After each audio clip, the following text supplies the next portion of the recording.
This now retired FBI Special Agent Vince Pankoke, Director of Investigation with Vince Pankoke Consulting. Welcome to you and thank you. The longer time passes without any clarity as to whether or not these cases are in fact linked just pours into and fuels the conspiracy theories. Why is it taking so long for authorities to make the distinction? Well, this case in particular has probably more rabbit holes than an Alice in Wonderland convention. There are so many complicated issues, especially with this case of Melissa Casias. To clarify, she is not a nuclear scientist. In fact, she didn't even have a sensitive classification. She lost that because of financial difficulties.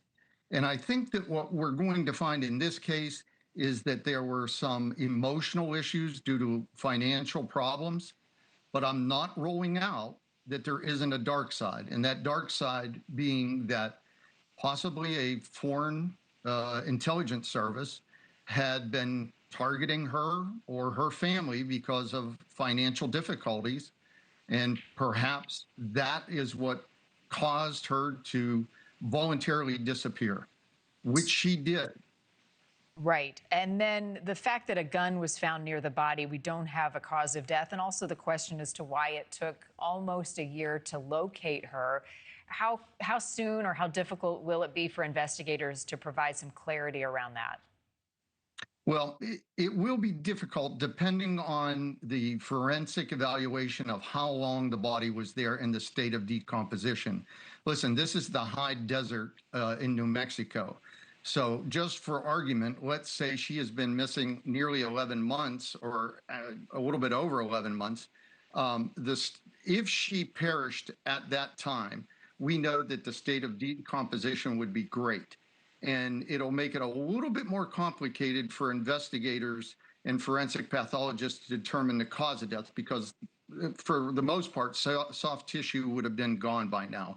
But if it was a death by bullet, whether at her own hands or that of somebody else, there may be a good chance that we see that through the evaluation of the bones.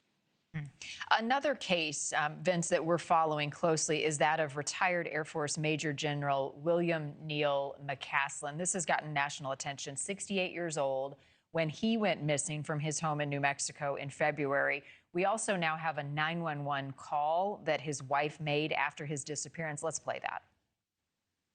My husband is missing. Okay. And it's been about 3 hours. And I have some indication that he must have planned not to be found. He's left his phone. He changed his clothes into I don't know what. I think he's on foot. All of our cars and bicycles are in the garage. Has he been diagnosed with any mental disorders or anything like that? Well, we've been seeing a doc for both physical and mental in terms of anxiety, short-term memory loss, lack of sleep.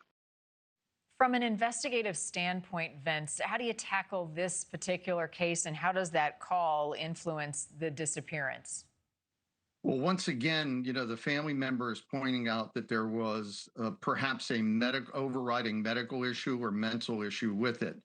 And without actually locating his body, which happened with Melissa, we won't be sure of the cause of death. Now, the connection is this is in the same general area. So that's what has fueled a lot of the conspiracy theorists. But in this one, the facts aren't based on him wanting to disappear. He just disappeared.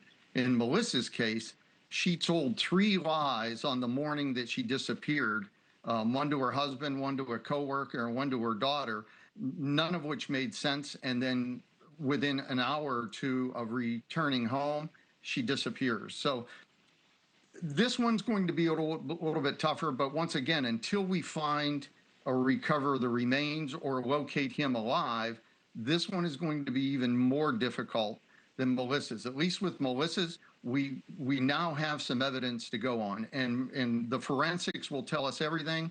Thank you for watching. Subscribe below and download our NewsNation app right now on your phone, and you will get fact-based, unbiased news for all Americans.